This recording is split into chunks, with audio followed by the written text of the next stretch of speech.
Buenas tardes, mi nombre es Maridalyn Manso y yo les voy a hablar un poco sobre los tipos de contratos. Para empezar, tenemos el contrato de préstamo, que son contratos por la cual una persona llamada tomadora o prestataria recibe de otra persona llamada prestamista una cosa que se obliga a restituir en especie o por equivalente después de cierto tiempo o cierto uso.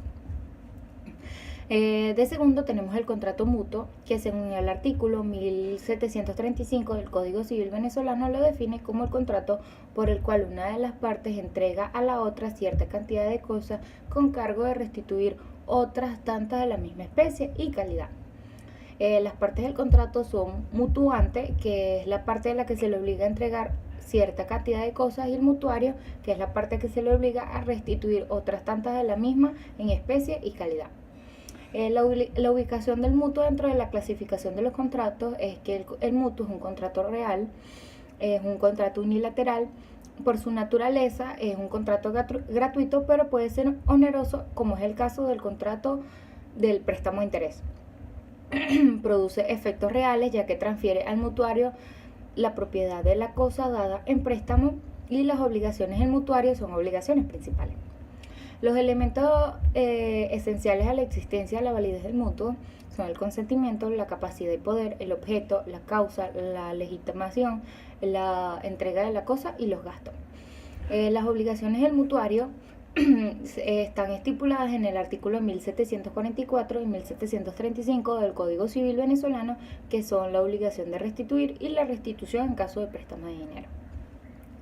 De tercero, nos encontramos con el contrato de depósito, que el Código Civil venezolano lo define como un acto por el cual una persona recibe la cosa ajena con obligación de guardarla y restituirla, y esta no siempre es un contrato. El depósito propiamente dicho, el Código Civil lo define como el contrato por la cual una persona recibe la cosa mueble ajena con obligación de guardarla y restituirla. El depósito propiamente dicho siempre es un contrato. Los efectos del depósito: según lo establecido en el Código Civil, el depositario debe poner en la guarda de la cosa depositada la misma diligencia que en las cosas que le pertenecen. La clasificación del depósito: de acuerdo con el Código Civil, se divide en dos: el depósito necesario y el depósito voluntario. El depósito necesario, que es aquel que una persona apremiada por un accidente imprevisto, como lo es una ruina, un incendio, saqueo o naufragio.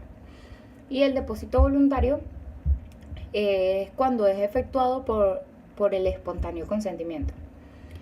Por último, tenemos el contrato de obras, que es aquel mediante el cual una parte se compromete a ejecutar determinado trabajo por sí o bajo su dirección, mediante un precio que la otra se le obliga a satisfacer.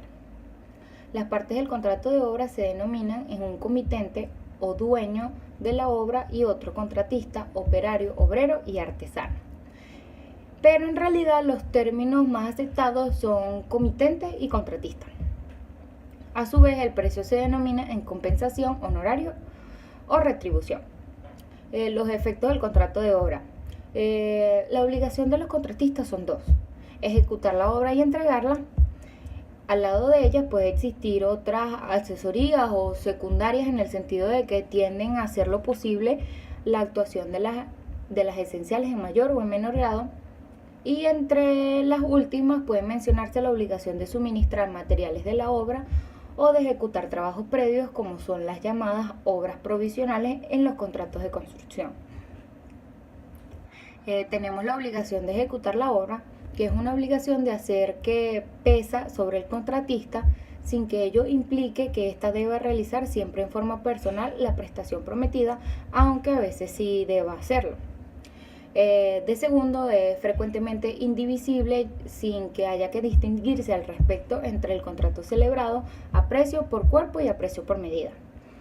Y por último, es frecuentemente compleja, en el sentido de que debe comprenderse numerosos actos de diversos géneros. El objeto de los contratos de obra, para empezar, en general y en silencio del contrato, la obligación de ejecutar la obra comprende todo lo necesario para dar de concluida la obra. Los gastos correspondientes corren por cuenta del contratista.